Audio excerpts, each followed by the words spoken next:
आइए हम लोग थे क्वेश्चन 40, 19 जून 2023 पेपर है।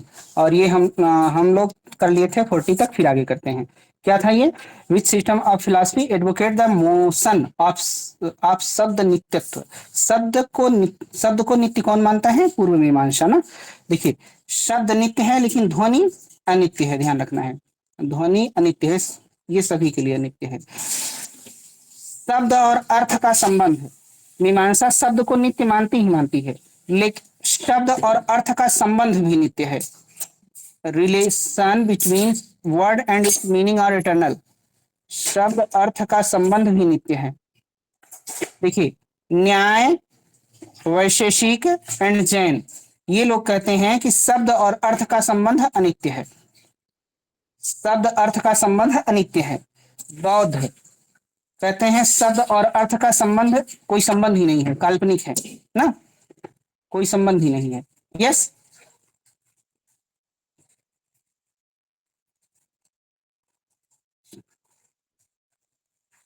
तो यहाँ पे फिलहाल पूर्व मीमांसा।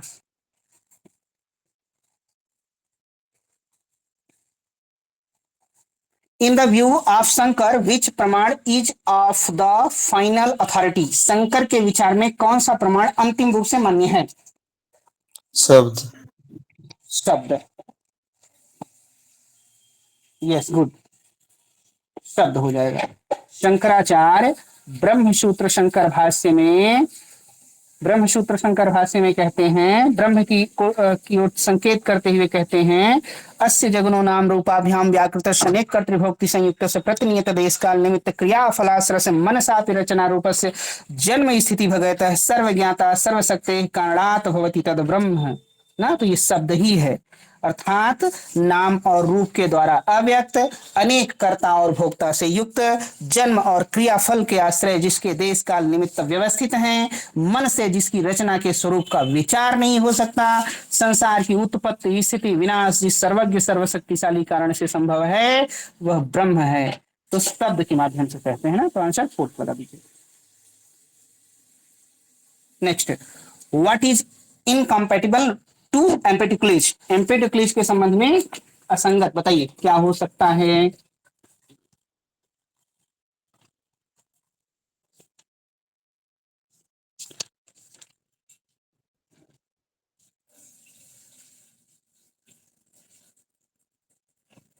कुछ हो सकता है तो बताइए।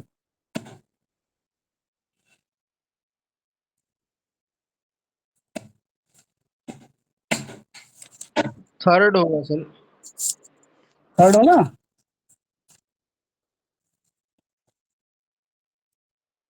हाँ, थर्ड यस होगा सर। ना। आइए, there are only 4 elemental particles, मात्र 4 तात्विक कण होते हैं एम्पेडिक्लिज के लिए। 4 होते हैं, हाँ 4 होते हैं। यस, उनके निश्चित गुण होते हैं। The elemental particles have definite qualities, उनके निश्चित गुण होते हैं। ठीक है ये भी। नेक्स्ट है, there are countless number of elemental particles, तत्वों की गिनती असंख्य होती है, अनगिनत होती है। ये कौन मानता है अगर इनका नहीं है तो? असंख्य कौन मानता है? The mythological forces of love and hate unit and separate the 4 element particles। प्रेम और घृणा की मिथकीय शक्तियां 4 तात्विक कणों को जोड़ती हैं और अलग करती हैं। तो थर्ड बिल्कुल सही है। देखिए, काउंटलेस नंबर मानते हैं एनेक्सिगोरस। कौन मानते हैं? एनेक्सिगोरस। ये कहते हैं इनफाइनाइट नंबर पार्टिकल्स हैं। अब आपको यदि याद हो तो बताइए, कौन सीड से बोलता है, कौन रूट से बोलता है?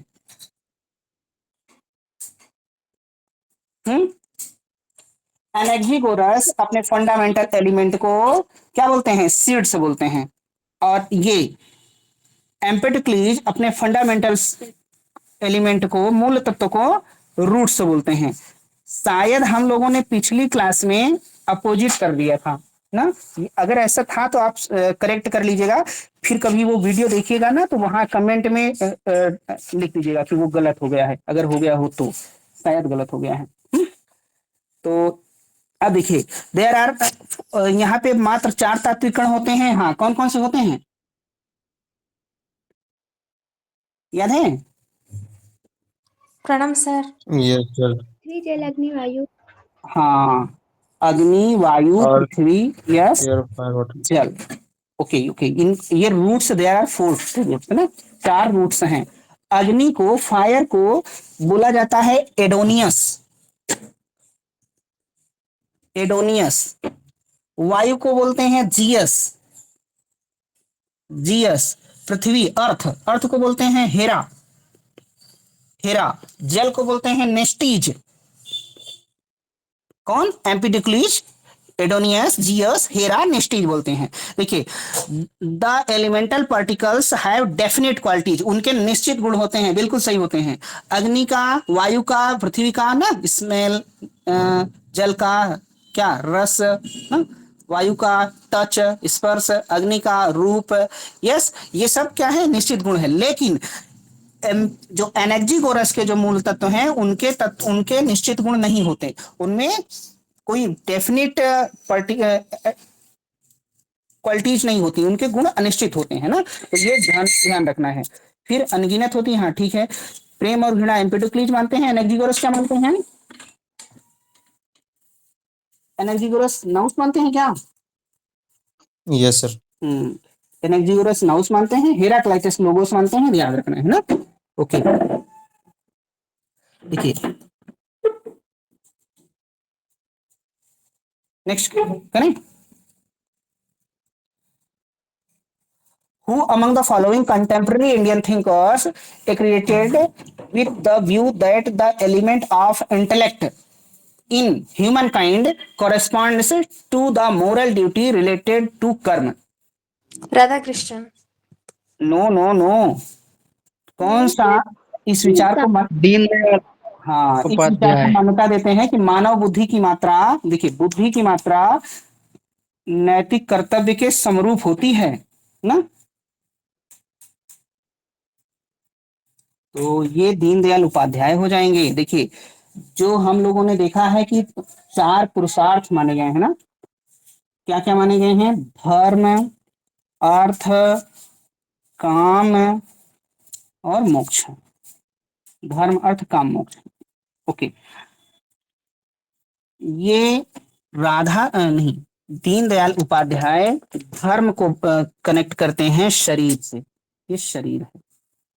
अर्थ को बताते हैं मन, मन यानी ना, मन। और बुद्धि को काम को बताते हैं बुद्धि, ठीक है, इच्छा ना। और मोक्ष को बताते हैं आत्मा, ये आत्मा, ये कनेक्ट करते हैं और बताते हैं कि ये जो दो हैं, ये हैं आधारभूत, फंडामेंटल पुरुषार्थ। ना, ये भौतिक हैं, ये आधारभूत हैं, फंडामेंटल हैं, और ये कॉम्प्लीमेंट्री हैं, ये क्या हैं, एक दूसरे के पूरक हैं। तो आप यहाँ समझिए, कह रहा है इंटेलेक्ट, मानव बुद्धि की मात्रा काम से संबंधित होती है। तो बुद्धि किससे का संबंधित हो गई? देखिए, देख के बताइए, काम से ना, यस। सर ये किसने कहा है? दीनदयाल उपाध्याय ने। हाँ, दीनदयाल उपाध्याय ने। ठीक, इनका कौन सा मानववाद है? मानववाद है क्या है इनका? Integral humanism. integral humanism, yes yes, integral humanism. Okay, एकात्म मानववाद। तो यहाँ बुद्धि काम हो जाएगा, इंटेलेक्ट, इससे काम से ना, आगे बढ़ते हैं। Which one of the following convergence is not correct? कौन सा कन्वर्जेंस सही नहीं है? कन्वर्जन क्या क्या होता है? परिवर्तन, प्रतिवर्तन, परिवर्तन होता है ना। Yes sir. हाँ, परिवर्तन, AEIO, सब्जेक्ट प्रेडिकेट चेंज होता है, होता है। हाँ। ए, हाँ, इसमें ए का आई में होता है, ए नहीं, ए का ए में होता है। ए का ए में होता है, एक का आई में होता है, एक का एक आई में ही होता है सर। देखिए ये इसमें होता है, हाँ, ए का आई में होता है, और ई का, एक आई में। और आई का, ए में। आई नहीं तो सब गलत कर दिए। अब ये क्वेश्चन खुद करिए और बताइए। सर ए का तो ए में होता है। देखिए करते हैं ना। हाँ जिसमें होता है आप लोग सोच के बताइए। फर्स्ट क्या है, some women are writers, some writers are women ना, सब्जेक्ट प्रेडिकेट चेंज हो गया, आई का आई में होता है, ठीक है। सेकेंड क्या है, no man are angels, no man are, no angels are man, ये भी सही है ना, मतलब ई का ई में ही होता है। ओके सभी देखिए, ऑल डॉग्स आर एनिमल्स, ए का किसमें होता है, आई में, तो ये थर्ड सही है। सभी कुत्ते पशु हैं, सभी पशु कुत्ते हैं, ओके ठीक है। अब नेक्स्ट क्या है, some students are not honest, ओ का होता है क्या, नहीं। ओ का नहीं होता। सर ओ का हाँ ये फोर्थ रॉन्ग हो जाएगा। यस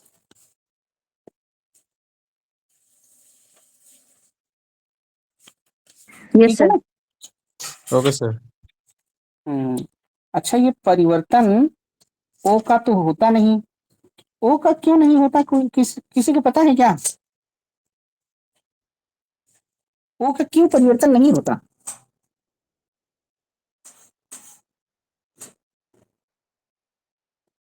तो इसके लिए कुछ रूल्स होता है ना, वो रूल को फॉलो नहीं करेगा तो नहीं होगा। जो रूल होता है वही रूल का ये अनुसरण नहीं करता, इसलिए ये नहीं होता। रूल क्या होता है, देखिए पहला रूल ये है कि उद्देश्य और विधेय, सब्जेक्ट प्रेडिकेट इंटरचेंज हो जाते हैं, ओके गुड।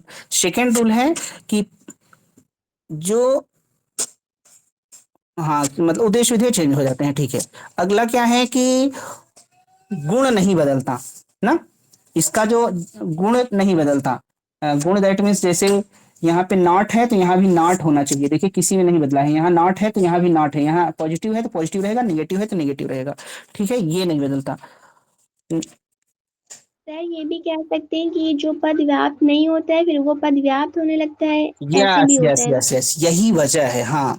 जो आधार वाक्य में अव्याप्त पद निष्कर्ष में व्याप्त नहीं हो सकता, इसीलिए। तो देखिए इसीलिए ये नहीं होता। एक रूल है कि जो जो कन्वर्जन जब हम करते हैं ना, तो जिसका करते हैं उसमें जैसे यहाँ है छात्र और ईमानदार, छात्र व्याप्त नहीं है, ईमानदार व्याप्त है, ये डिस्ट्रीब्यूट है, बट यहाँ यहाँ पे ईमानदार डिस्ट्रीब्यूट हो जा रहा है, इसीलिए नहीं होगा कि जो टर्म आधार वाक्य में यानी जिसका करना है उसमें व्याप्त हो, अव्याप्त हो, और फिर करने के बाद निष्कर्ष में व्याप्त नहीं हो सकता, इसलिए नहीं होता, ठीक है, वेरी गुड। तो फोर्थ, नेक्स्ट करें। Yes sir. आइए, formation of stereotypes involve the fallacy of defective induction, रूढ़ धारणाओं की रचना में सदोष आगमन का दोष निहित होता है। स्टेटोटाइप और हैशी जनरलाइजेशन, रूढ़ धारणाएं अविचारित सामान्यीकरण होती हैं, क्या होगा।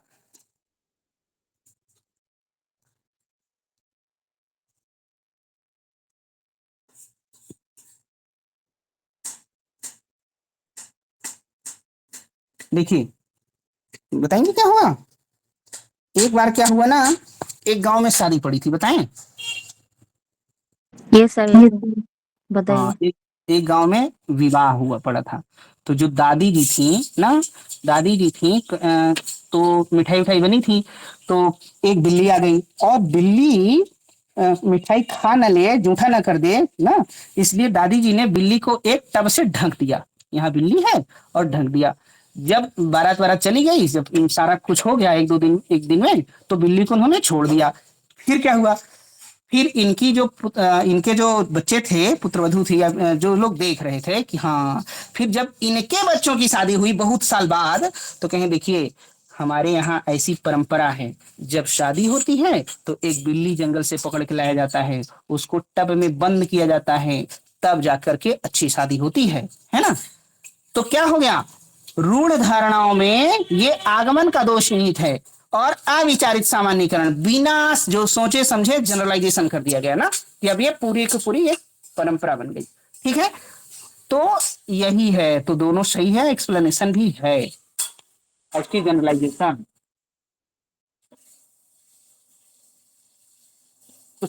हम्म Yes, sir. Nice example. हम्म नेक्स्ट देखिए, अनुमान।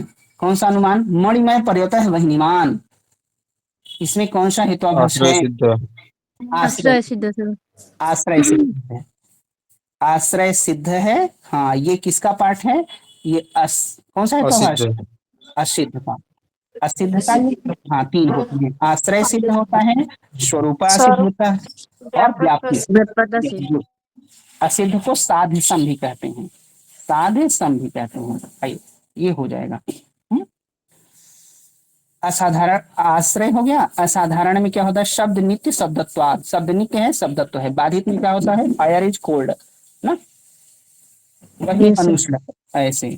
Next, consider the following statement and select the code that states something which is not consistent with the Vedic notion of rit। क्या कह रहे हैं? जो ऋत की वैदिक धारणा के संबंध में संगत नहीं है वही बताना है। बोलिए। Gods follow the regulation of rta. ईश्वर ऋत के नियमों का पालन करता है, करना ही पड़ेगा। ऋत ईश्वर के नियमों का पालन करता है, गलत ना? गलत। यस सर, सेकंड गलत। ये सेकंड गलत। Heavenly bodies follow the order of rta. खगोलीय पिंड ऋत के आदेश का पालन करते हैं। Natural phenomena follow the order of rta. सभी सही है। आंसर सेकंड गलत है। अब सेकंड कहाँ है? थर्ड में है, ये देखना है। बियॉन्ड। सेकंड को, हाँ सेकंड को टिक नहीं कर देना है, थर्ड को टिक करना है ना।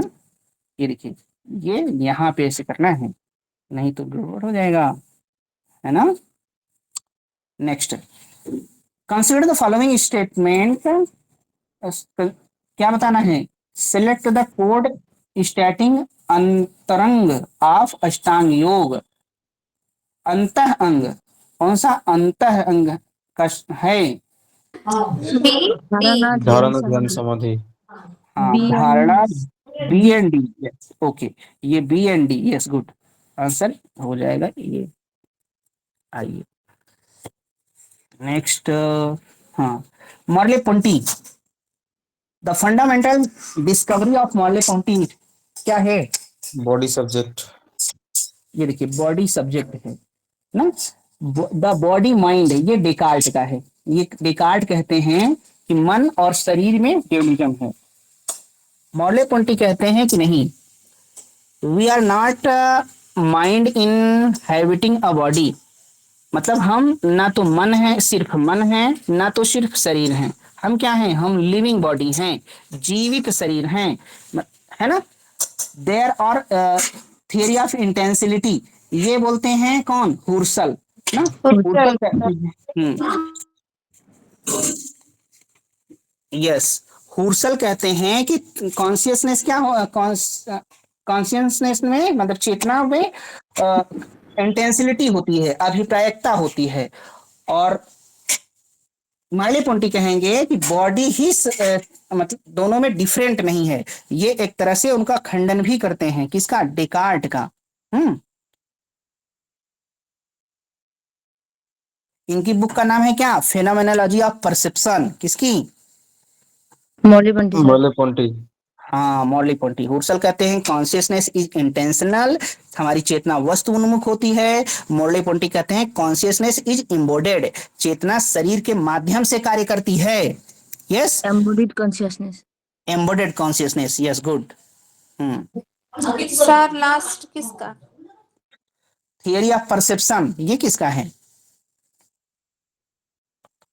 ये तो न्याय का होगा सर।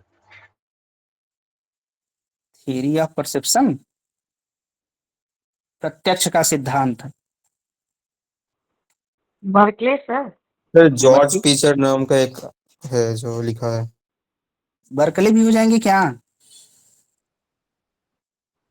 हम पूछ रहे हैं सर।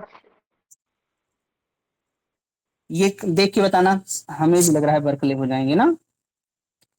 सर वो बुक का क्या नाम बताए? द फेनोमेनोलॉजी क्या ऐसे बोले? Phenomenology of phenomenology of. Perception.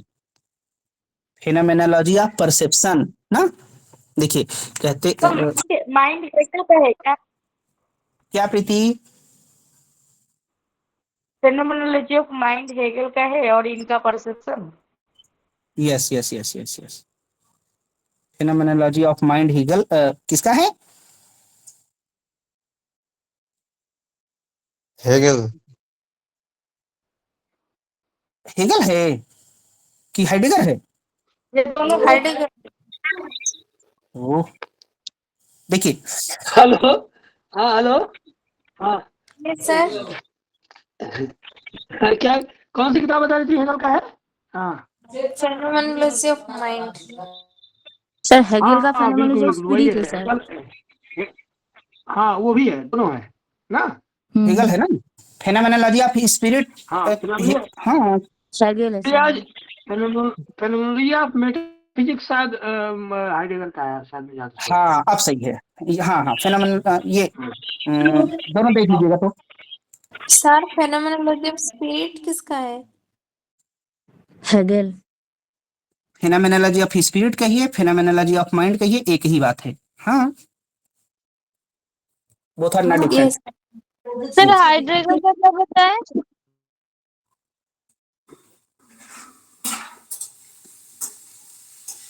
Heidegger का, हाइडेगर का कौन सी किताब की बुक है?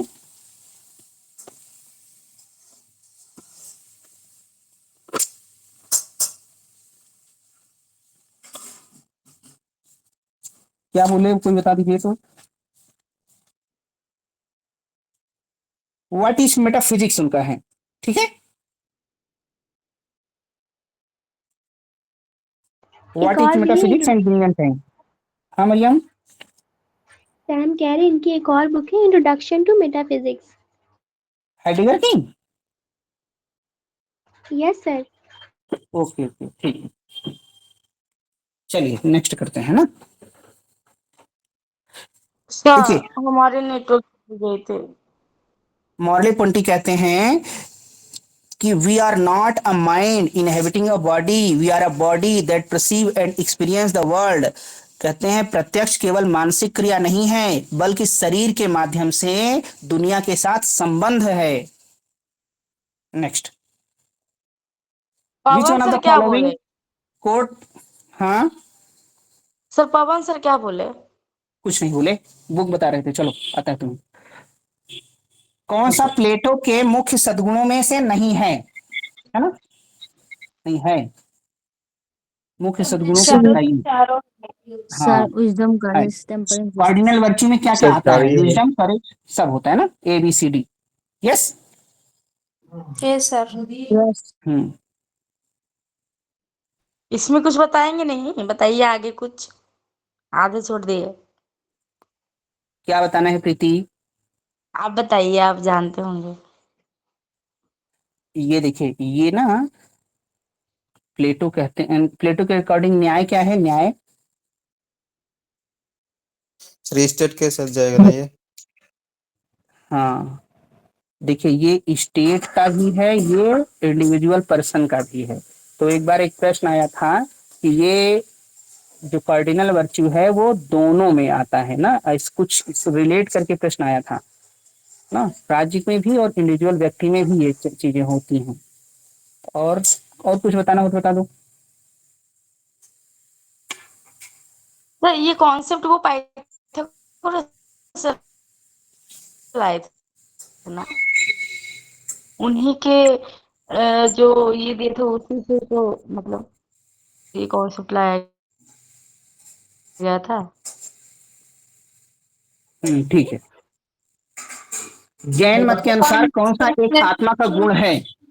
Consciousness only. हाँ, ये चैतन्य। गुण हो जाएगा चैतन्य ओनली, थर्ड हो जाएगी ये। First and second, third fourth क्यों नहीं होगा? सर वो सब पर्याय है ना, यस, एक्सीडेंटल गुड वाली गुड। है, हाँ, इसलिए नहीं ये आता। पर्याय हैं ना, पर्याय मतलब एक्सीडेंटल प्रॉपर्टीज हैं। यस, चैतन्य क्या है? चैतन्य नेसेसरी प्रॉपर्टी है। यस, गुड, थर्ड होगा। ओके, ऐसा देते हैं कि गुण पर्यायवद द्रव्यम, जिसमें गुण हो और पर्याय हो उससे द्रव्य कहते हैं। तो गुण ये हो गया, पर्याय। Next, which one among the following is not an immediate knowledge according to Jain. Jain के अकॉर्डिंग अपरोक्ष ज्ञान नहीं है। अपरोक्ष दैट मीन्स प्रत्यक्ष ज्ञान नहीं है। क्या होगा प्रत्यक्ष? हम्म? प्रत्यक्ष होगा।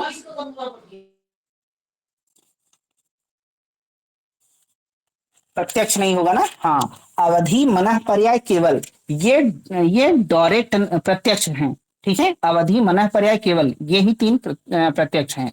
अप्रत्यक्ष में क्या क्या आता है, अप्रत्यक्ष में क्या क्या आता है, इनडायरेक्ट में क्या आता है, श्रुति और मति, हाँ, श्रुति मति एंड श्रुति बोलते हैं, कौन, अप्रत्यक्ष के टू टाइप्स हैं, ये बोलते हैं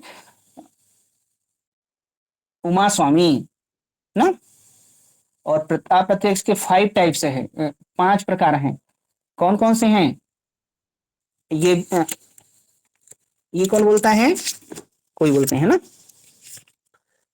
उमा स्वामी कहते हैं प्रत्यक्ष के 5 प्रकार हैं, यानी ये इनडायरेक्ट अप्रत्यक्ष के, सॉरी, उमा स्वामी 2 बोलते हैं, श्रुति एंड मति, हेमभद्र हेमचंद्र हरिभद्र गुण रत्न, ये बोलते हैं कि 5 है, स्मृति, प्रतिभिज्ञा, तर्क, अनुमान, इन्फ्रेंस, आगम, ये 5 कि अपरोक्ष के 5 टाइप्स हैं, हेमचंद्र हरिभद्र गुण रत्न बोलते हैं। तो स्मृति भी एज अ प्रमाण मान लिया गया है, कहाँ, जैन में, स्मृति को 2 स्कूल्स में, एक जैन और वैशेषिक में प्रमाण के रूप में माना गया है, स्मृति को जैन वैशेषिक में प्रमाण के रूप में माना गया है।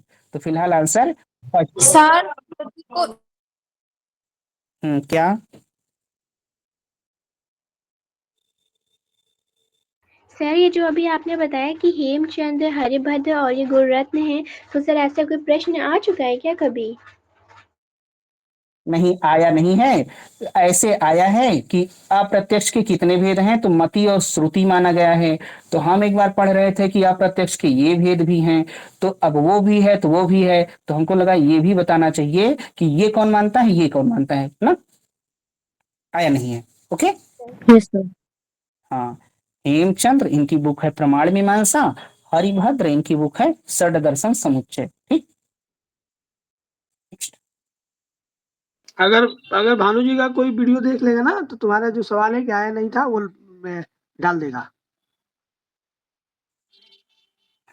या मैं, हाँ, उसको अभी क्वेश्चन बनाना हो तो उसको देखना चाहिए इनके वीडियो सारे। The process of induction ends up in the production of provisional definition. अस्थायी परिभाषाओं के उत्पादन में आगमन की प्रक्रिया समाप्त हो जाती है।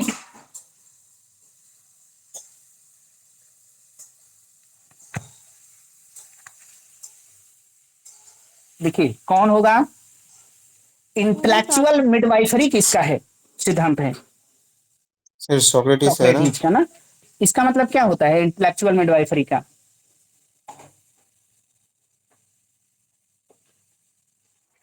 सर इसका मतलब ये होता है, इस मिडवाइफरी का एग्जांपल इसलिए लेते हैं क्योंकि जब एक माता बच्चे का जन्म देने वाली होती है तो बच्चा तो असल में अंदर ही होता है, लेकिन उसको निकालना, मतलब मैं अपने उससे यस यस, निकाल, तो सर वही एग्जांपल लेते हैं क्योंकि जो ज्ञान होता है वो इंसान के असल में अंदर ही सारा ज्ञान होता है, लेकिन जो शिक्षक होते हैं और भी वो याद दिलाता है, उसको बाहर निकालता है ज्ञान को, बस यही सर है इसका एग्जांपल। यस यस, यहीं पे यहाँ भी है, सुकरात कहते हैं कि आगमन के अस्थायी परिभाषाओं के उत्पादन में आगमन की प्रक्रिया इसलिए समाप्त हो जाती है क्योंकि उन पर आगे भी प्रश्न उठाए जा सकते हैं, कोई भी आप सिद्धांत बनाएंगे तो वो उनके आगे भी किया जा सकता है। ये सुकरात का जो इंडक्टिव मेथड है ना, तो उसमें सुकरात कहते हैं ज्ञान कभी अंतिम नहीं होता है ना, वह धीरे धीरे डेवलप होता रहता है, तो इसलिए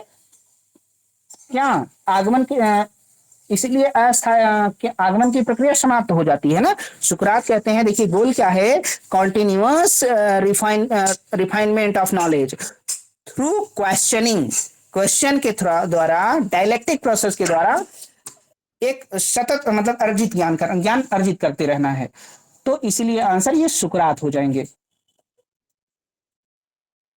ठीक, कि कोई ज्ञान अंतिम नहीं होता।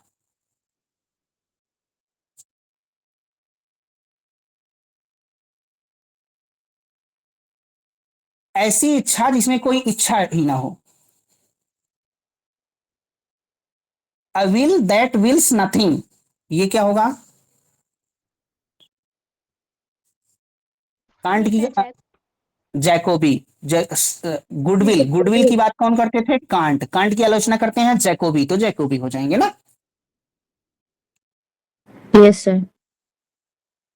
इन Mimamsa philosophy bliss unadulterated by sorrow is regarded as. Mimamsa दर्शन में आनंद का दुख से अविरत होना, तो दुख खत्म हो जाए कब? स्वर्ग। हाँ, स्वर्ग। स्वर्ग इनका का लक्ष्य क्या है? स्वर्ग है। स्वर्ग में दुख नहीं होता ना। अपवर्ग किसका है? न्याय, न्याय वैशेषिक का। किसी किसी बुक में आपको मिल जाएगा अपवर्ग सांख्य का भी, है ना। जबकि सांख्य और जैन का कैवल्य होता है, अपवर्ग भी होता है। तो फिलहाल अपवर्ग न्याय वैशेषिक अपवर्ग, है ना। To whom matter doesn't exist. भौतिक द्रव्य का अस्तित्व नहीं है। Berkeley Berkeley. Berkeley sir. हाँ, बर्कले। Only work.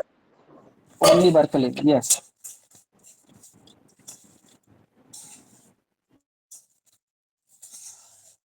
है ना।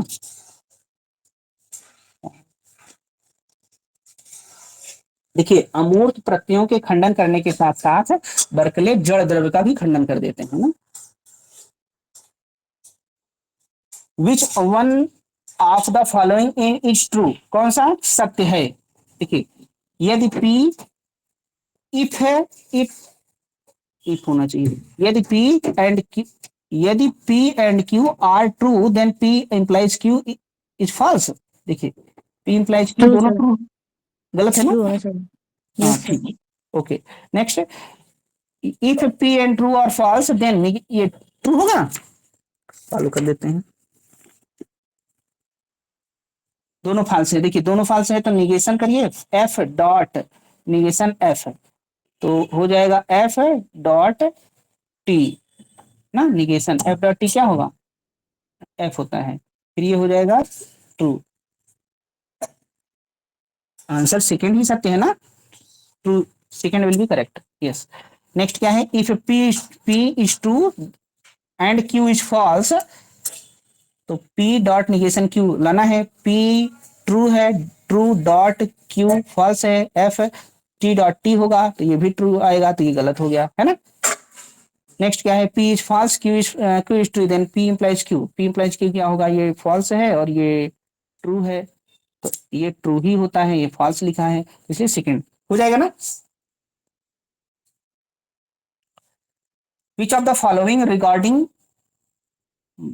ब्रह्मवाद is acceptable to both Ramanuja and Madhva. Ramanuja और मध्व दोनों क्या मानते हैं? निर्गुण ओनली, ये ओनली शंकर मानते हैं। सगुण ओनली, ये मानते हैं ना। निर्गुण सगुण दोनों नहीं। अनिर्वचनीय, अनिर्वचनीय भी शंकर मानते हैं। तो सगुण ब्रह्म है रामानुज भी मानते हैं और मध्व भी मानते हैं। जो भक्ति मार्गी होंगे वो सब मानते हैं, है ना। Yes, sir. ये सेकेंड होगा। देखिए, आइडियाज आर नॉट कॉन्टिन्यूअस। प्रत्यय सतत नहीं है। Loose are jointed by chance but introduce themself with each other with a certain degree of method and regularity. प्रत्यय सतत से स्थिल अथवा संयोग से जुड़े नहीं हैं, बल्कि स्वयं को एक दूसरे के साथ पद्धति नियमितता की निश्चित मात्रा से समाविष्ट करते हैं। Hume, sir. देखिए, ये ह्यूम होगा ना कि ये कॉन्टिन्यूअस नहीं है, यही वो संयोग बाई चांस जुड़ गए हैं हमारे, है ना। ऐसे ही कारण का भी। Constant, sir. Yes, sir.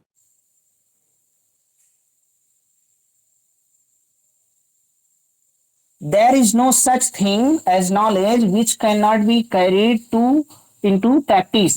For such knowledge is really no knowledge at all. ज्ञान जैसी इस प्रकार की कोई वस्तु नहीं है जो व्यवहार्य न हो, क्योंकि इस प्रकार का ज्ञान जैसा कोई ज्ञान नहीं होता।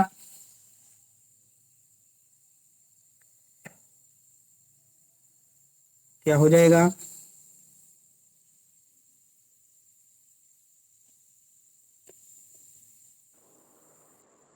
फर्स्ट ही होगा सर, पिटिटियो प्रिंसिपाई। पिटिटियो प्रिंसिपी। यस, फर्स्ट होगा ना। पिटिटियो प्रिंसिपियाई, इसी को बोलते हैं चक्रक दोष, आत्माश्रय दोष भी बोलते हैं ना। अब आइए देखिए, सर सर्कुलरिटी भी बोलते हैं ना। यस यस, सर्कुलैरिटी भी बोलते हैं, है ना। पहले तो बोल रहा है कि ज्ञान जैसी इस प्रकार की कोई वस्तु नहीं है ना, जो व्यवहार्य ना हो। फिर कह रहा है कि इस प्रकार का ज्ञान जैसा कोई ज्ञान नहीं होता, मतलब वही सेम बात दो बार रिपीट हो रही है ना, आत्मा ट्रेगो। आइए, ये पिटिटियो प्रिंसिपियाई हम लोगों ने देखा था कि 4 टाइप्स ऑफ फैल्सी दिखे थे। तो पिटिटियो प्रिंसिपियाई किसमें आता था, याद है किसी को? चार्वाक वाला ये फैलेसी। देखिए, हम लोगों ने देखा था फैल्सी ऑफ रिलीवेंस में 7 फैल्सी आती हैं। Appeals to the populace, appeal to the emotion, red herring, the strawman, the attack on the person, the appeal to force and irrelevant conclusion. ये फैल्सी ऑफ रिलीवेंस ना, रिलीवेंस का था। और फैल्सी of defective induction में क्या होता है? The argument from ignorance, अज्ञानता मूलक, the appeal to inappropriate authority, false cause और हैस्टी जनरलाइजेशन। ठीक है। नेक्स्ट हम लोगों ने देखा था फैल्सिया प्री अजम्पशन, उसमें है accident, complex question, begging the question. देखिए, इसी का नाम बेगिंग द क्वेश्चन भी है ना। जी सर।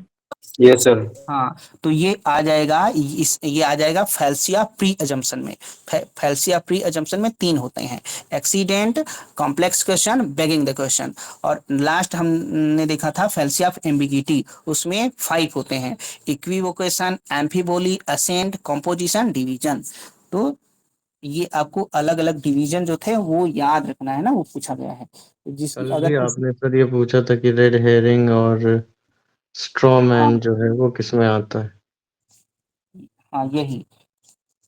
तो किसी को हिंदी में पढ़ना हो तो सर की बुक अविनाश सर की बुक तर्कशास्त्र के सिद्धांत में आपको मिल जाएगा ना, पेज नंबर किसके 44 के आसपास। आइए आगे बढ़ते इसमें दिक्कत होती है ना आप लोगों को? Yes sir. याद करने में ना, इसको मैं बहुत सिंपल तरीके से बता दूंगा आप लोगों को, परेशान मत होना, ठीक है? बस देखते रहना कि इसमें कौन सा है ना। हैं।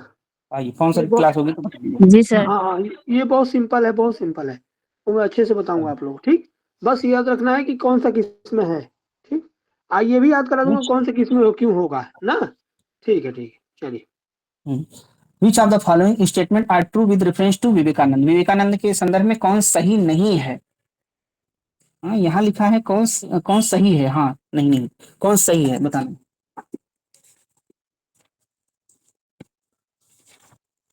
तो देखते तो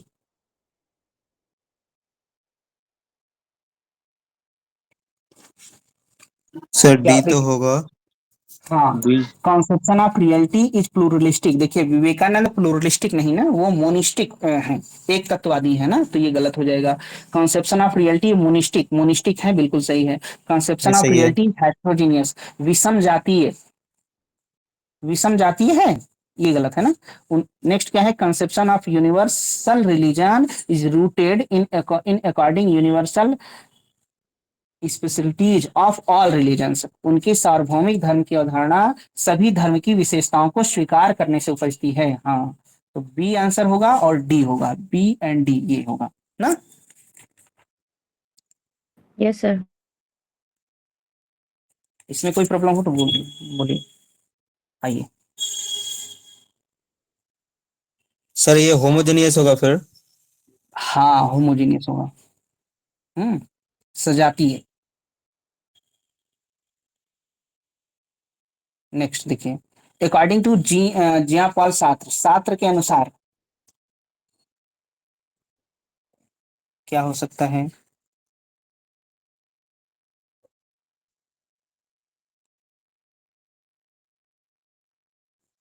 Consciousness lacks ego. Consciousness lacks ego, yes. चेतना, चेतना में अहम का अभाव होता है, यस। ये बात समझ में आई आप लोगों को? बता दीजिए। नहीं, वही सर पूछ रहे, बोल समझ में दीजिए। आई? सर हाँ, बता दीजिए सर। देखो, जो अस्तित्ववादी है ना, उनका मेन मोटो यही है कि आवाज मेरी क्लियर जा रही है ना? हाँ ठीक है। Yes sir. यस हाँ, सर। जो अस्तित्ववादी हैं उनका मेन मोटो यही है कि जो ह्यूमन है ना, इसके अस्तित्व को ही मतलब मेन मानना, मतलब सेंटर में रखना एग्जिस्टेंस को। तो सबसे पहले एग्जिस्टेंस को सेंटर में रखेंगे तो उसको जो कॉन्शसनेस है उसी को सेंटर में रखेंगे। तो ये कहते हैं कि जहां से भी ईगो आता है, ईगो जहां से भी ये आ जाएगा, इसका मतलब ये कॉन्शसनेस नहीं बचा, वो बाहरी दुनिया से प्रभावित हो गया। समझ में आया? अच्छा, इसकी कहानी जो अस्तित्ववादी कहानी थोड़ी लंबी है, बस इतना समझ लो कि जितनी भी समस्याएं पैदा हुई ये बाहरी जगत की वजह से पैदा हुई, इनका मानना है। सार्त्रे, हाइडेगर और किरकेगार्ड तो ये मानते हैं कि अगर कॉन्शसनेस में थोड़ा भी बाहरी चीज प्रभावित बाहर से आया तो क्या करता है, वो प्रभावित करके उसको नुकसान पहुंचाता है। किसको? कॉन्शसनेस को, यानी ह्यूमन को। तो इसलिए वो कहते हैं कि वहां पे ईगो का बिल्कुल अभाव होता है कॉन्शसनेस में। ये बात समझ में आ गई यहाँ पे? Yes sir. हाँ ठीक है, बस देखिए आप चाहें तो ऐसे समझ सकते हैं ना। देखिए कॉन्सेप्ट क्या, ट्रेडिशनल व्यू इस पे क्या क्या लोगों का है और शास्त्र का व्यू क्या है। देखिए शास्त्र कहते हैं कि consciousness is not a thing, ये कोई वस्तु नहीं है। It is a relation to the world, यह दुनिया के साथ संबंध है। Consciousness is impersonal and non egoic. तो देखिए जैसे हम समझते हैं कि सेल्फ यानी ईगो, तो जो ट्रेडिशनल परंपरा में समझा जाता है कि ईगो यानी सेल्फ क्या है, इनर पार्ट ऑफ कॉन्शियसनेस, हमारे अंतर अंतर हमारी कॉन्शियसनेस का इनर पार्ट है ना, आंतरिक पार्ट है। लेकिन शास्त्र कहते हैं यह ईगो ये आंतरिक पार्ट नहीं है, ये आउटसाइड ऑफ कॉन्शियसनेस है ना। तो यहाँ पे लिखिए आउटसाइड ऑफ कॉन्शियसनेस, ठीक, आउटसाइड कॉन्शियसनेस, ये है इनर पार्ट ऑफ कॉन्शियसनेस। अभी बताएंगे और कॉन्शियसनेस पे बोलते हैं। देखिए ट्रेडिशनल व्यू कहता है कि एक जो आई है यानी मैं है, आई है, मी है, ये क्या है, ये सब्जेक्ट है, मतलब इसमें सब्जेक्ट होता है। शास्त्र कहते हैं ये प्योर नॉन इगोइक है, ये प्योर है, नॉन इगोइक है, नॉन इगोइक अवेयरनेस है, शुद्ध है ना, नॉन इगोइक अवेयरनेस है। देखिए कॉन्शियसनेस में ईगो होती है, यहाँ पे consciousness has ego, consciousness has ego, इसमें ईगो होता है, बट शास्त्र के दर्शन में लैक ईगो होता है, कौन ना, तो शास्त्र के दर्शन में ईगो का लैक होता है। ठीक है, अब देखिए जैसे ट्रेडिशनल में जैसे कहते थे Descartes, I think therefore I am ना, मैं सोचता हूं इसलिए मैं हूं। लेकिन शास्त्र कहेंगे नहीं, कॉन्शियसनेस एग्जिस्ट बिफोर आई, यानी मैं हूं इसलिए मैं सोचता हूं। तो यहां पे कॉन्शियसनेस पहले है, तो लिख लीजिए कॉन्शियसनेस एग्जिस्ट बिफोर आई।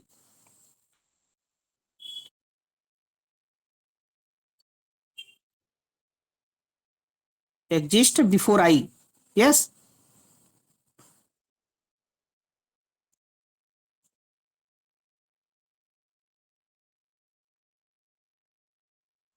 तो सिंपल में कहें तो देखिए शास्त्र के अकॉर्डिंग मैं यानी ईगो यानी अहम चेतना के भीतर नहीं है, बल्कि चेतना के बाहर की वस्तुओं में प्रकट होता है ना।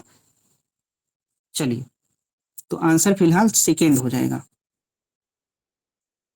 सर ये जो ऊपर लिखे हुए हैं नहीं, कॉन्सेप्ट, हैज नो ईगो, हाँ अभाव होता है चेतना का। हाँ बोलिए।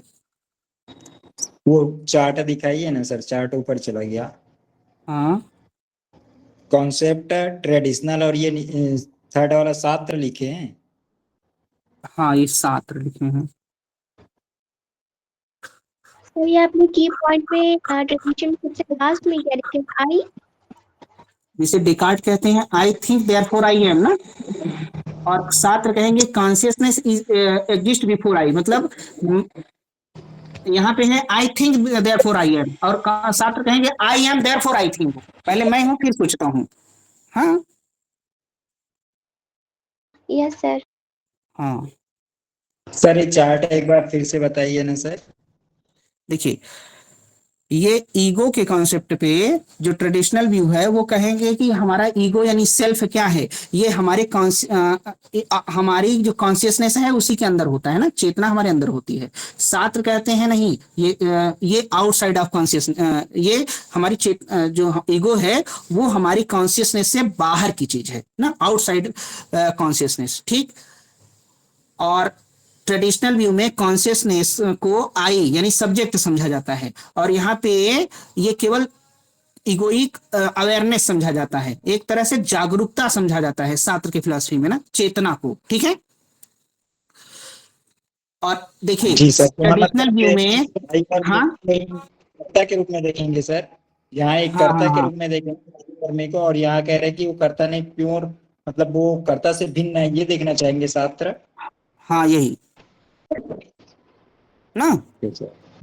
जी देखिए फिर हम लोगों ने क्या देखा कि कॉन्शियसनेस में ईगो होती है, सेल्फ होती है, कि ट्रेडिशनल व्यू में। शास्त्र कहेंगे कि कॉन्शियसनेस में ईगो नहीं होती ना, चेतना में ईगो का अभाव होता है, ठीक है, अहम का अभाव होता है ना। जी सर। हाँ देखिए, कुल मिला के इतना समझिए कि शास्त्र कहते हैं चेतना अनुभवों का प्रवाह है, इसलिए उसमें आई यानी ईगो नहीं होता है ना। चेतना क्या है, अनुभवों का प्रवाह है, इसलिए उसमें ईगो का अभाव होता है, ठीक।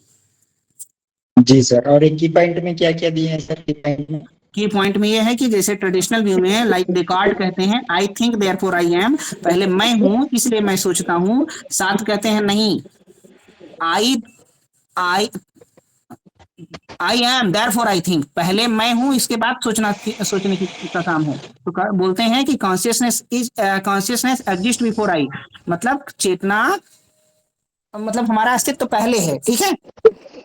जी सर, थैंक यू सर।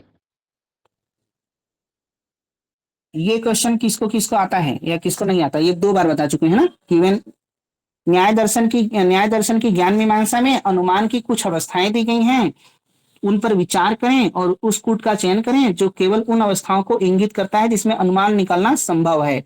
तो आपको those condition where inference is possible, जहां पे अनुमान संभव हो, इन्फ्रेंस संभव हो, वही बताना है, बाकी नहीं बताना है। तो आंसर बी सी डी होता है ना, ए नहीं है। तो आता है तो ठीक है, ना आता है तो बताएं।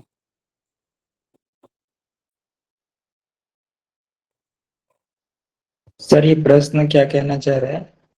ये कहना चाह रहा है कि ऐसी कौन सी स्थिति है जब अनुमान नहीं लगाया जा सकता ना, मतलब कौन सा इम्पॉसिबल है। तो ये बी सी डी पॉसिबल है, पहला इम्पॉसिबल है। पहला है साध्य के ज्ञान के अनुमान, साध्य क्या ज्ञान ना, आपको ज्ञान हो गया, जो प्राप्त करना चाहते थे आपको ज्ञान हो गया। फिर क्या है, अनुमान करने की के लिए इच्छा का अभाव था, ज्ञान प्राप्त हो गया। देखिए the absence of will to infer a compound by the knowledge of the sadhya, आपको आपका अनुमान सिद्ध हो गया, आपने ज्ञान प्राप्त कर लिया, लेकिन आपकी इच्छा नहीं थी, है ना, अनुमान लगाने की इच्छा नहीं थी लेकिन अनुमान लग गया, तो यही कंडीशन इम्पॉसिबल होती है। जी सर। और बाकी नेक्स्ट क्या है, द अब्सेंस ऑफ विल, आपकी इच्छा नहीं थी, अब्सेंस ऑफ नॉलेज, ज्ञान भी प्राप्त नहीं हुआ, एकदम पॉसिबल है। नेक्स्ट क्या है, द प्रेजेंस ऑफ विल, इच्छा थी बट इच्छा थी बाय द नॉलेज ऑफ साध्य, लेकिन इच्छा थी और ज्ञान भी प्राप्त हो गया, ये भी पॉसिबल है। नेक्स्ट क्या है, presence of will and absence of knowledge, इच्छा थी अनुमान लगाने की लेकिन ज्ञान प्राप्त नहीं हुआ, ये भी पॉसिबल है। यस, चलिए। Yes sir. हाँ, अगर ना आया हो तो बताइए, चार्ट बना के बहुत अच्छे से बता दें, अगर समझ गए हो तो वो फार्म वाला हाँ और सर, चार्ट सर समझा दीजिए चार्ट सर। में अच्छे से। ये है किस बुक में? ये किसी बुक में नहीं है, हमको अभी तक किसी बुक में नहीं मिला, ये लॉजिक है ना मरियम। Yes sir. हाँ देखो, जैसे कितने लोगों को नहीं आता, सही सही ईमानदारी से हाथ उठा लीजिए, हैंड रेज कर लीजिए। सर इसको माइनस प्लस ऐसे समझे तो हो जाएगा ना, पहले माइनस और फिर से प्लस होगा, उसमें ही नहीं होता है, बाकी सब में होता है पॉसिबल। हाँ ऐसे भी समझ सकते हैं। जैसे देखिए, जैसे आपने ये है कि आपने जेआरएफ का फॉर्म फिल किया है, फॉर्म फिल किया है, ये फिल किया है, और ये हो गए क्वालिफाई ना, जेआरएफ क्वालिफाई। ठीक है, यहाँ लिख लीजिए। देखिए, पहला में हमने क्या किया, फॉर्म फिल किया ना, फॉर्म फिल किया, ठीक है, और ये हो गया क्वालिफाई। ये दूसरा जो ऑप्शन है क्वालिफाई जेआरएफ ना। अब यहाँ ये वाला थर्ड ऑप्शन है पॉसिबल या इम्पॉसिबल। चलिए बताइए। पहला है अब्सेंस ऑफ, देखिए यहाँ पहला बनाते हैं ना, ये लिखा है अब्सेंस ऑफ विल। आपने विल मतलब आपने फॉर्म नहीं फिलअप किया है। ओके, नेक्स्ट क्या है, फॉर्म नहीं फिलअप किया है। फिर बोला है ए कंप्लेंट बाय द नॉलेज, यानी कि ज्ञान प्राप्त हो गया है, आपने जेआरएफ क्वालिफाई कर लिया। बताइए, फॉर्म फिल नहीं किए थे, यानी कि फॉर्म फिल नहीं करने का मतलब इच्छा का अभाव था, लेकिन आपका जेआरएफ हो गया। पॉसिबल है कि इम्पॉसिबल है? Impossible sir. इम्पॉसिबल। इम्पॉसिबल है। चलिए, नेक्स्ट क्या है, साध्य के अभाव के साथ इच्छा का अभाव। आपने फॉर्म नहीं फिलअप किया, लेकिन आपको आपका जेआरएफ भी नहीं हुआ। पॉसिबल है कि नहीं? Possible possible. सर। पॉसिबल। हाँ, फॉर्म भी नहीं फिल किए थे, यानी इच्छा का अभाव था, और साध्य का भी अभाव हो गया, तो ये पॉसिबल कंडीशन है। ये पॉसिबल कंडीशन है, ऐसा हो सकता है।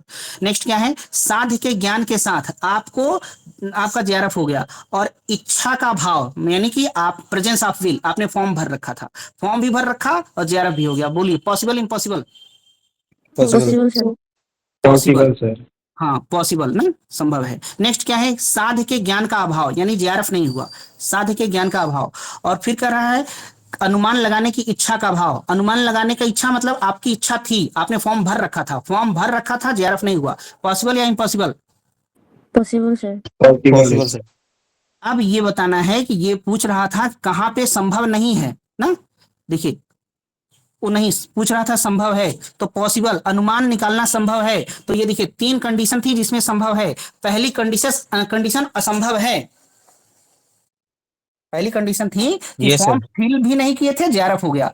पहली कंडीशन थी कि साध्य का ज्ञान, यानी ज्ञान प्राप्त हो गया, लेकिन इच्छा का अभाव था। तो ये संभव है क्या? नहीं सर। हिमांशी, समझ आया? जी सर। जी सर। पक्का ना? हाँ सर। अगली बार आएगा तो बताना पड़ेगा। जी सर। हाँ, तब ठीक। Next, Heraclitus was concerned with which one of the following. Heraclitus किसके साथ संबद्ध था? बोलिए। Problem of problem of being, change. फिर से दिखाएंगे सर, बस एक बार चार्ट है सर। चलिए लीजिए, देख लीजिए। हम्म जी सर, हो गया सर। हाँ, आइए, इसको बोलिए क्या होगा? Sir problem of change. Problem of change. हाँ देखिए, ये प्रॉब्लम ऑफ बीइंग पार्मेनाइडीज हैं, प्रॉब्लम ऑफ चेंज हेराक्लाइटस हैं, प्रॉब्लम ऑफ नंबर पाइथागोरस हैं, पुनर्जन्म को मानते थे। प्रॉब्लम ऑफ नाउस कौन है? एनेक्सिगोरस हैं। यस। Yes sir. ये किसकी तरह है? ये उनकी तरह है ना, बौद्ध की तरह प्रवाह मानते हैं सब यस कुछ। हाँ, यस सर। आइए next, which of the following is rejected by Berkeley. Berkeley किसको रिजेक्ट करते हैं? देखिए, एब्स्ट्रैक्ट आइडिया। अब्स्ट्रैक्ट आइडिया, अमूर्त प्रत्ययों को उन्होंने खंडन रिजेक्ट किया है। देखिए, मानव ज्ञान के विषय में इंद्रियों पर वास्तविक रूप से छपे होते हैं। The object of human knowledge is actually imprinted on the sense. अनुभवादी हैं। फिर क्या है, soul is something which perceive ideas. आत्मा प्रत्ययों का अनुभव करती है, प्रत्यय निष्क्रिय होते हैं, आत्मा उनका अनुभव करती। हाँ, तो ये भी ठीक है। नेक्स्ट क्या है, लास्ट वाला देखिए, soul is entirely distinct from ideas. आत्मा प्रत्ययों से पूर्णतया भिन्न है ना।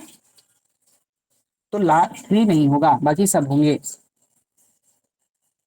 Consider the following and select the code for correct sequence. क्या होगा? सर प्रत्याहार, प्रत्याहार धारणा, धारणा ध्यान, ध्यान समाधि, समाधि। प्राणायाम भी। तो थर्ड यस, डी सी देख एफ लीजिए। बी। बी सी ए, सर हाँ ऑप्शन 1 होगा ना? 1 होगा। सर नहीं सर, प्राणायाम भी है ना। देख ओ लीजिए, अच्छा अच्छा, हाँ। यम नियम आसन प्राणायाम प्रत्याहार धारणा ध्यान समाधि।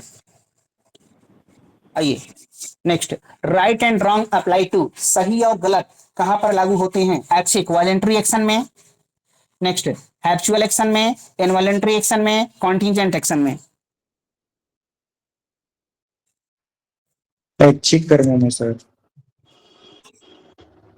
हाँ, ऐच्छिक कर्मों में जो आप जानबूझ के करते हैं उसमें लागू होते हैं, ठीक है। और हैप्चुअल एक्शन में भी लागू होते हैं। मान लीजिए मनीष, कोई कहे कि हमारी सुर्ती खाने की आदत है, तो अच्छी बात है कि खराब बात है? खराब आदत है सर।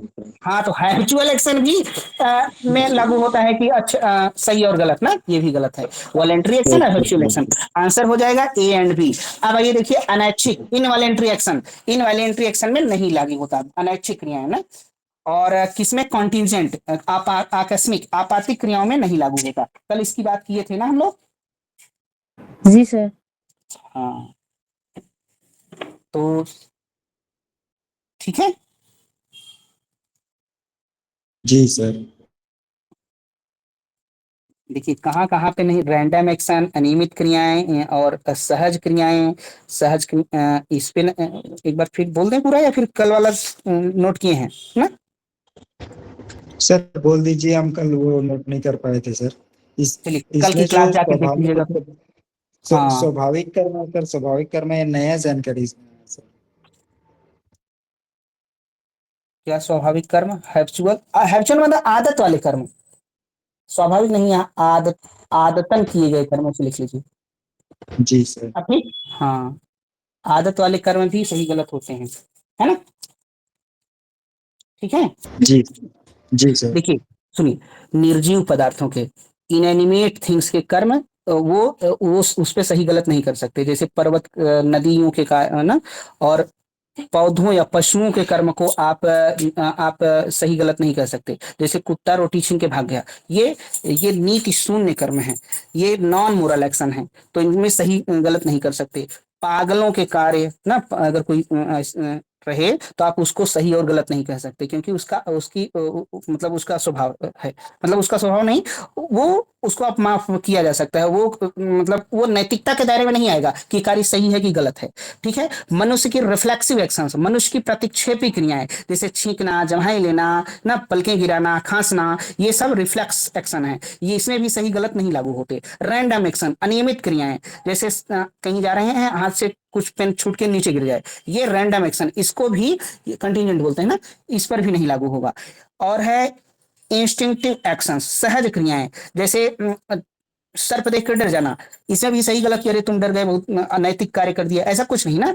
और आइडियो मोटर एक्शन, विचार प्रत्यावर्ती क्रियाएं ना, किसी को देख के उसी तरह का, जैसे कि आप क्रिकेट खिलाड़ियों को देख के उनकी तरह कार्य करने लगना, तो ये भी क्या होता है, इसमें भी नीति शून्य कर्म है, इसमें सही गलत नहीं कर सकते। दबाव में, प्रेशर में और बाध्यता में उस समय किए गए कर्म नॉन मोरल होते हैं, नीति शून्य होते हैं। हिप्नोटिज्म, सम्मोहित अवस्था में आपको कोई सम्मोहित कर ले और उस टाइम आप कोई कार्य करें, तो वो भी सही गलत के दायरे में नहीं आएगा। ठीक है, चलिए आगे बढ़ते हैं। सही गलत के दायरे में दो ही ये ऐच्छिक कर्म आएगा और हैप्चुअल। हाँ, क्या?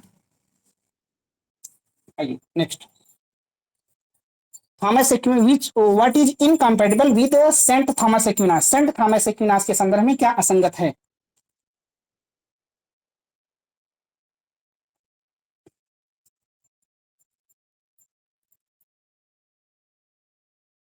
सर हमें एक बात पूछनी है।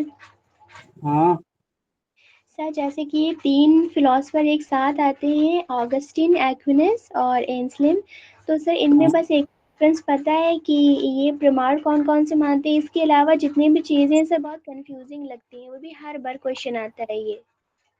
जैसे कि रीज़न और फेथ को कौन मानता है, अंडरस्टैंडिंग को कौन मानता है, सर इसमें कन्फ्यूजन बहुत होती है। हाँ, देखो क्या है ना, कि 3 आते हैं, एक आते हैं ऑगस्टाइन, ऑगस्टाइन, इन्हें ईसाई धर्म का प्लेटो कहा जाता है। एक आते हैं दूसरे नंबर पे एंसेलम, और तीसरे नंबर पर आते हैं एक्विनास। ठीक है, आइए, ऑगस्टाइन को ईसाई धर्म का प्लेटो कहते हैं। ये अशुभ की समस्या देते हैं। इनका जन्म 354 अफ्रीका में हुआ था ना, 354 AD, ठीक है, अफ्रीका में हुआ था। और ये अशुभ की समस्या देते हैं, ईश्वर की बात करते हैं ना। इन्होंने ईश्वर को प्रूव करने के लिए प्रमाण भी दिए हैं, कारण युक्त मूलक युक्ति, सार्वभौम सत्यों पर आधारित युक्ति, प्रयोजन टेलियोलॉजिकल युक्ति। ठीक है, और जो दूसरे नंबर पे आए हैं एंसेलम, इनके बारे में याद रखना है कि ये क्या देते हैं, ये ऑन्टोलॉजिकल आर्ग्यूमेंट देते हैं। इनकी किताब है मोनोलॉजियन, प्रोसलॉजियन और मेडिटेशन भी इनकी बुक का नाम है। तो इनको याद रखना है कि ये ऑन्टोलॉजिकल आर्ग्यूमेंट देते हैं, और यहीं से शुरू होता है स्कॉलिस्टिक एज, यानी कि शास्त्रीय युग। ठीक है, अब जब शास्त्रीय युग शुरू होता है, ये फादर ऑफ स्कॉलिस्टिसिज्म भी माने जाते हैं। तो यहाँ से बुद्धि में और आस्था में भेद किया जाने लगा। कहाँ से? एंसेलम और एक्विनास के संदर्भ में। ठीक है, कुछ बात समझ में आई? Yes sir. अब देखिए क्या है सेंट थॉमस एक्विनास के पहला क्या है, अभी और बताते हैं। Argument for the immortality of the soul. Aquinas आत्मा की अमरता के लिए तर्क देते हैं, एक्विनास Yes, sir. आत्मा, हाँ देखिए, ये एक्विनास कहते हैं कि शरीर के नष्ट हो जाने पर भी आत्मा का बौद्धिक अंश सक्रिय रहता है, यह कभी नाश नहीं होता। तो इसलिए आत्मा अमर है, पहली बात है। दूसरा है analysis of the relation between reason and faith. ये तर्क और आस्था के मध्य संबंध बताते हैं। क्या संबंध बताते हैं तर्क और आस्था के संबंध में? ये बताते हैं कि philosophy is based on percept of reason. दर्शन शास्त्र तर्क पर आधारित है। एंड थियोलॉजी यानी ईश्वर मीमांसा, theology is on truth of revelation, और थियोलॉजी फेथ पर, रिविलेशन पर आधारित है। ठीक है, तो संबंध बताते हैं तर्क और आस्था। तर्क पर कौन आधारित है? फिलॉसफी। आस्था पर कौन आधारित है? ईश्वर मीमांसा यानी थियोलॉजी। ठीक है, नेक्स्ट क्या है? The Christian the appliance to Aristotelian ideas. अरस्तुवादी प्रत्ययों का ईसाई समापन। जो इन्होंने बात की थी वो, मतलब ये चूंकि क्रिश्चियनिटी के को लेकर चलते थे, तो अरस्तु को ये मानते थे ना, मतलब जैसे अगस्टाइन को आप प्लेटो से संबंधित करते हैं, वैसे एक्विनास को अरस्तु से। एक लोग हैं कोपलेस्टन ने कहा कि इनके बारे में, एक्विनास के बारे में, कि अरस्तु के चरण चिन्हों का अनुगमन करता हुआ एक्विनास अरस्तु से आगे निकल गया। Following the 4 steps of Aristotle he was able to go beyond Aristotle, मतलब वो उससे आगे चला गया। अब आइए, अध्यात्म विद्या और दर्शन शास्त्र का एकात्मीकरण, identification of theology and philosophy. तो अभी हमने आपको बताया कि थियोलॉजी किस पे? आस्था पर, रिविलेशन पर आधारित है। फिलॉसफी रीजन पर, तर्क पर। तो ये कह रहा है आइडेंटिफिकेशन कर दिया, नहीं, दोनों में डिफरेंट किया, इसीलिए फोर्थ ऑप्शन गलत है।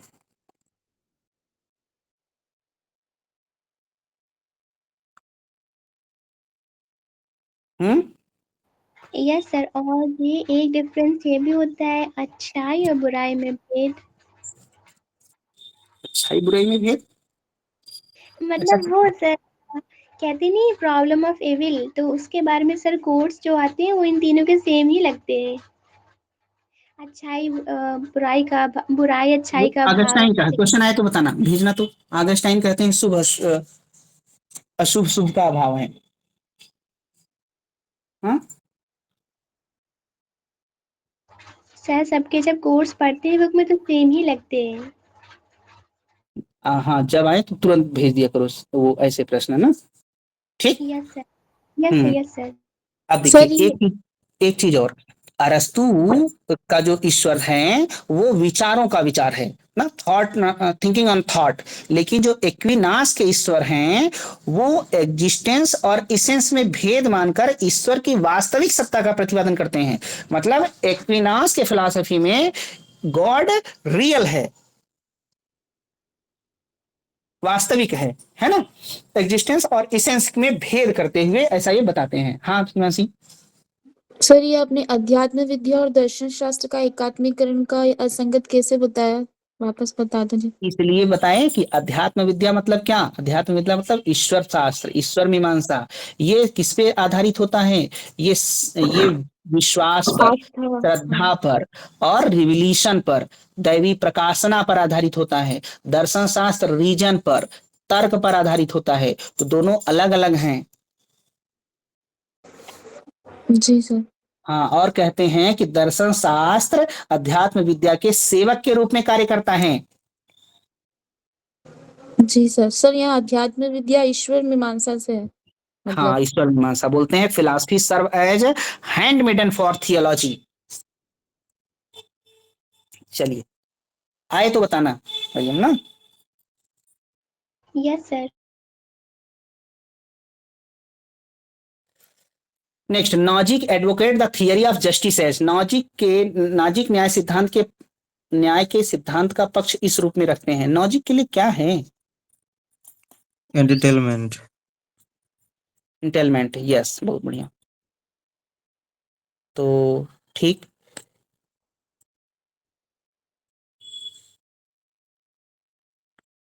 पात्रता समझ रहे हैं ना इसको क्यों? नहीं सर, मेरे को समझ में नहीं आया। हमारे भी समझ नहीं आया मनीष, कोई बताएगा इसको? सर नॉजिक हम बताए सर, आवाज आ बता दो रही बता है? दो। हाँ बता दो। सर नॉजिक कहते हैं कि जो हाँ वो भेद करते हैं ना प्रॉपर्टी में, कि जो प्रॉपर्टी है या तुम्हारा जो जस्टिस है वो तुम्हारा हाँ अधिकार है, वो तुमको हाँ हाँ। मिलना ही चाहिए। वो अगर तुम उसके लिए एलिजिबल हो तो वो तुम्हें उसका मिलना ही चाहिए। और उसका 3 प्रकार बोलते हैं ना सर। हाँ ठीक। एक तो होता है हम जैसे कि कोई भी प्रॉपर्टी हो, कोई भी चीज हो, अगर हम खुद कमाए हैं तो वो हमारा है, उसमें कोई भी मतलब किसी का भी भाग नहीं है। और दूसरा ये है कि अगर कोई हमें गिफ्ट दे रहा है, जैसे कि हमारे पापा मम्मी जो भी है कोई भी कुछ दिया है, तो उसी पे सिर्फ हमारा ही हक है। और एक होता है गवर्नमेंट द्वारा, मतलब जो गवर्नमेंट है वो देता है, तो वो प्राइवेट प्रॉपर्टी के ये बारे में बोलते हैं। और इनका जो कॉन्सेप्ट है इंटेलमेंट का, वो तो सिलेबस में ही है। हाँ मनीष, बात ये है ना कि देखिए, रॉल्स कहते हैं फेयरनेस की बात करते हैं, निष्पक्षता की बात करते हैं, और नॉजिक इंटेलमेंट पात्रता की बात करते हैं। मान लीजिए जैसे जो एक तरह से और सरल में समझिए, तो जैसे रिजर्वेशन की बात जो होती है ना, अफर्मेटिव एक्शन की बात होती है, तो रॉल्स के लिए वो उचित है। क्यों है? क्योंकि कुछ लोगों को मौका नहीं दिया गया, तो अब निष्पक्ष मतलब इक्वालिटी लाने के लिए हम कुछ लोगों को मौका देंगे, है ना। लेकिन ये नॉजिक कहते हैं ऐसी कोई बात नहीं। जो पात्र है, जो एलिजिबल है, इंटेलमेंट ना, उसी को हम ध्यान देंगे। ठीक है, तो ये अगर कोई धन अर्जित किया है वैध तरीके से, तो इसका मतलब है ये नहीं कि वो लोगों का कल्याण करे या उसका कोई छीन ले। ठीक है, तो ये इंटेलमेंट थियरी के 3 सिद्धांत जो अभी प्रीति बता रही थी, 3 सिद्धांत भी देते हैं। क्या क्या देते हैं? पहला देते हैं principle of justice in acquisition. क्या मतलब? कि व्यक्ति को वह चीज मिल सकती है, मिलनी चाहिए, जो उसने वैलिड तरीके से अर्जित किया है ना, गेन किया है। ठीक है, मतलब व्यक्ति को वह चीज मिलनी चाहिए जिसको उसने वैध तरीके से अर्जित किया है। ठीक है, नेक्स्ट जी कहते सर। हैं principle of justice in transfer. संपत्ति को वो जिसको चाहे उसको ट्रांसफर कर सकता है। जैसे हमारे पास 100 करोड़ है, तो हम जिसको मन करें उसको दे सकते हैं, इसमें कोई रोक नहीं होनी चाहिए ना। तो principle of justice in transfer. तीसरा जो बोलते हैं principle of rectification of injustice. यदि किसी संपत्ति को अन्याय पूर्वक प्राप्त कर लिए हैं तो उसको सुधारा जाना चाहिए। तो यहाँ पे फेयरनेस की बात करते थे कौन? John Rawls. इसमें क्या होता था? Justice as fairness. जस्टिस क्या है? निष्पक्षता है। और रॉबर्ट आजी कहते हैं इंटेलमेंट। जस्टिस क्या है? इंटेलमेंट है, पात्रता है, जो जितना योग्य, जो जितना इस समय काबिल है उसको उतना मिलना चाहिए। और लिबर्टी में क्या होता है कि इसमें बोलते हैं इंडिविजुअल लिबर्टी, व्यक्तिगत स्वतंत्रता की बात होती है। तो इसमें बोलते हैं कि मिनिमम स्टेट, मिनिमम स्टेट का मतलब राज्य का हस्तक्षेप एकदम कम से कम होना चाहिए। ठीक है, ये बात है। कुछ क्लियर हुआ क्या? मतलब जी जो सर, पात्र हो। हाँ, जो पहला है सर, उसमें जो कह दीजिए स्वयं के मेहनत से यदि वो अर्जित किया है तो उसको उसी का धन है। और दूसरा में क्या बताए थे सर? जिसको चाहे उसको ट्रांसफर कर सकते हैं, उसको ट्रांसफर। चाहे उसको कितने सर? जी सर, ओके सर। हाँ, ठीक। जी sir, thank you sir. Sir चलिए, ये तीनों किसका है सर? नॉजिक, नॉजिक पात्रता के रूप में नहीं, इतना याद रखिए बस, इंटेलमेंट। और ज्यादा नहीं पूछा जाता है ना। पात्र मतलब जो योग्य है, जो काबिल है उसको मिलना चाहिए, है ना। आइए, among the following which one is not N items of ब्रह्म विहार। ब्रह्म विहार का अंश नहीं है, क्या है? निद्रा। हाँ, मैत्री, करुणा, मुदिता, उपेक्षा ना। निद्रा क्या है? प्रमाण, विपर्यय, विकल्प, निद्रा, स्मृति, ये क्या है? चित्त, चित्तवृत्तियां हैं क्या ना। वृत्तियां हैं सर, चित्त वृत्तियां हैं ये सब। हाँ, ये चित्त वृत्तियां हैं। मैत्री, करुणा, मुदिता, उपेक्षा, ये बौद्ध दर्शन का ब्रह्म विहार है ना। जी सर। चलिए आगे बढ़े। Yes sir. हाँ, चित्त वृत्तियां हैं वो। चित्त भूमियां होती हैं, चित्त वीण, चित्त मूल विचित्त, एकाग्र निरुद्ध है। आइए देखिए, philosophy consider the following with reference to Radhakrishnan. Radhakrishnan के संदर्भ में बताना है।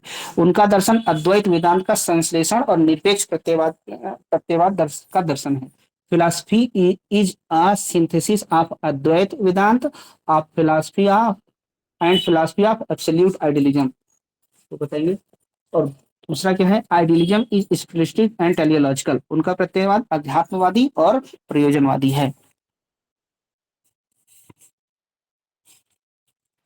दोनों ठीक है सर।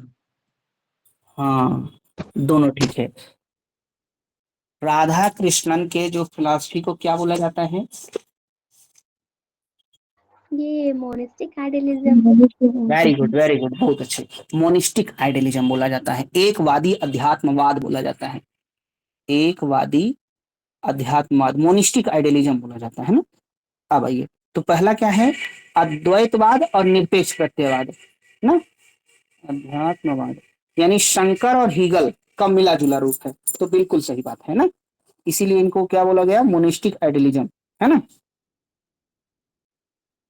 और उनका प्रत्ययवाद प्रयोजन है, मतलब इसमें प्रयोजन है, तो ये भी मानते हैं, है ना। इसलिए दोनों सही है, और एक्सप्लेनेशन की बात ही नहीं है यहाँ पे। एक दिन हम लोग देख रहे थे कि जब राधा कृष्ण का pure consciousness, pure freedom, infinite possibility है, तो उसमें प्योर कॉन्शियसनेस, प्योर फ्रीडम, ये अद्वैत वेदांत से संबंधित है। इनफाइनाइट पॉसिबिलिटी हीगल से संबंधित है। हीगल मतलब क्या? निरपेक्ष प्रत्ययवादी। आइए, मध्व totally rejects the advocacy of which one of the following। मध्व निम्नलिखित में से किस एक को के समर्थन को पूर्णतः अस्वीकार करते हैं? ये वन। सर वन सर, सदैव मुक्ति। हाँ, सदेह मुक्ति नहीं मानते। सदेह मुक्ति मतलब जीवन मुक्ति। जीवन मुक्ति। जीवन हाँ, जीवन मुक्ति मतलब शरीर के रहते हुए मुक्ति मिल जाना ना, तो ये जीवन मुक्ति हो जाता है। नहीं मानते। रामानुज भी नहीं आते, मध्व भी मानते हैं। विदेह मुक्ति, विदेह मुक्ति मानते हैं। तो सदैव मुक्ति कौन मानता है? सदैव मुक्ति हम लोग पढ़े हैं, सांख्य, शंकर, बौद्ध, जैन योग ना। तो ये लोग सदेह मुक्ति मानते हैं, है ना। और गांधी जी भी कहते हैं कि जब तक आप इस शरीर से आबद्ध हैं तब तक आप संपूर्ण सत्य का अनुभव नहीं कर सकते, ऐसा क्वेश्चन आया है ना। ये गांधी मानते हैं क्योंकि हमारी इंद्रियां सीमित हैं, तब तक आप संपूर्ण सत्य का अनुभव नहीं कर सकते, गांधी जी मानते हैं। आइए, विदेह मुक्ति तो मानते हैं ब्रह्मजीव। ब्रह्मजीव भेद मुक्ति, ब्रह्मजीव में भेद रहेगा, और सारूप्य मुक्ति। बाकी सब सही है ना। Yes sir. इसका आंसर दूसरा होगा सर, फर्स्ट होगा। पहला होगा ना। ये सर सदैव मुक्ति। हाँ, सदैव मुक्ति होगा। चलिए next, what is not acceptable to Hegel. Hegel के लिए क्या स्वीकार्य नहीं है।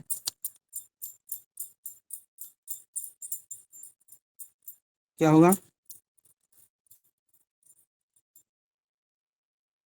तो सर ये जो विदेह जीवन मुक्ति है, इसमें सांख्य, बौद्ध, शंकर और उसके साथ साथ माधव को भी जोड़ देंगे आप।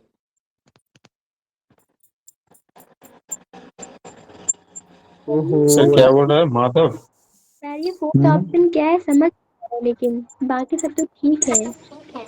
हाँ देखिए, मध्य को नहीं, देखिए सुनिए पहले, मध्य केवल विदेह मुक्ति मानते हैं बस। मध्य और रामानुज केवल विदेह मुक्ति मानते हैं। सदेह मुक्ति शंकर, सांख्य, बौद्ध, जैन, बौद्ध उसके बाद जैन, योग, ये विदेह मुक्ति सदेह मुक्ति दोनों मानते हैं मनीष। हाँ जी सर। हम्म, मध्य केवल जीवन मुक्ति बस मानते हैं। हाँ यस यस, यही बात है। आइए, हीगल के अनुसार क्या स्वीकार्य नहीं है। Reality is living developing process, तो ठीक है। The universe is a bottom aquatic system, ब्रह्मांड क्या है, अव्यवस्थित है, तो अव्यवस्थित नहीं है ना। रेशनली, ये बौद्धिक रूप से व्यवस्थित, रेशनली ऑर्गेनाइज्ड है, तो गलत हो जाएगा। नेक्स्ट क्या है, what ever is real is rational and what ever is rational is real. जो भी सत्य है वह बौद्धिक है, जो भी बौद्धिक है वह सत्य है। नेक्स्ट क्या है, the reality is not and undifferentiated absolute, सत्य विभेदित निरपेक्ष नहीं है। सत्य अविभेदित निरपेक्ष नहीं है, अनडिफरेंशिएटेड एब्सोल्यूट। तो निरपेक्ष जो है कह रहा है वो विभेदित नहीं है ना, अविभेदित नहीं है। या तो क्या हो जाएगा, देखिए डबल निगेशन कटिए, यहाँ से निगेशन, यहाँ से, तो हो जाएगा सत्य विभेदित निरपेक्ष है। मतलब उसमें हम लोगों ने पढ़ा था ना, आइडेंटिटी ऑफ अपोजिट्स ऐसे करके था ना, तो पक्ष विपक्ष बन के ये एब्सोल्यूट अंत में बनता है, तो वो विभेदित है, मतलब उसमें कई सारे प्रोसेस है, डेवलपमेंट का प्रोसेस है, थीसिस एंटीथीसिस होता लास्ट में पहुंचता है ना। तो ये इसमें डिफरेंशिएशन है मरियम, ठीक है। इसीलिए चौथा वाला सही है, लिखा है कि अविभेदित निरपेक्ष नहीं है ना, दो बार निगेशन है, देखो यहाँ अन है यहाँ नॉट है, दोनों कट कर दो, यानी डबल निगेशन मेक अफर्मेशन, तो हो जाएगा क्या, the reality is a differentiated absolute, है ना। Yes sir. समझ आया क्या। यस सर, आगे समझ में। तो यही है आंसर, तीसरा हो जाएगा। कोई प्रॉब्लम हो तो बोलिए किसी को। तीसरा सॉरी दूसरा हो जाएगा, सी है ना। हाँ आगे बढ़े। Yes sir. आइए देखिए, natural right is the right of the stronger, नैसर्गिक अधिकार बलवान का अधिकार है। The laws are made by the few, the strong and the privilege to protect their own intensity, अपने स्वयं के हितों की रक्षा के लिए शक्तिशाली एवं विशेषाधिकार प्राप्त कुछ लोगों द्वारा नियम बनाए गए हैं। किसका मत है, सोफिस्ट का ना। ये कहते हैं माइट इज राइट, जिसकी लाठी उसकी भैंस। नेचुरल राइट किसका होना है, मजबूत लोगों का है। तो ठीक, अब और करना है, पूरा कर लिएगा, क्या इरादा है। सर 75 तक कराना देता। दैवी प्रदीप्ति के सिद्धांत किसने दिया था, ऑगस्टाइन। अगस्टाइन। तो यहां से कल करें। सर इसको ऊपर जाइए, सर यहाँ पे देखिए ऑगस्टीन ऐसे ही आ गया कि डिवाइन इल्यूमिनेशन, ये सब चीजें सर याद ही नहीं रहती, बिल्कुल सब लगता है ऑगस्टीन, एंसिलियन, एक्विनस सबका एक जैसा है। सर 75 को थोड़ा एक्सप्लेन कर दें। 75 से कल करते हैं। हाँ ठीक है सर। जी सर। ये बता दिए क्या मरियम? सर, हम कह रहे हैं बता दिए इसको 75 को भी। हाँ अभी देख के आते हैं तब और अच्छे से बताते हैं ना, इसीलिए नहीं बता रहे हैं। ठीक है। Okay sir. हाँ, ये डिवाइन इल्यूमिनेशन ये अगस्टाइन का है, इन लोगों का नहीं होगा, अब बताएंगे कल वाली क्लास में, ठीक है क्यों होगा। Yes sir. तो 15 क्वेश्चन। हाँ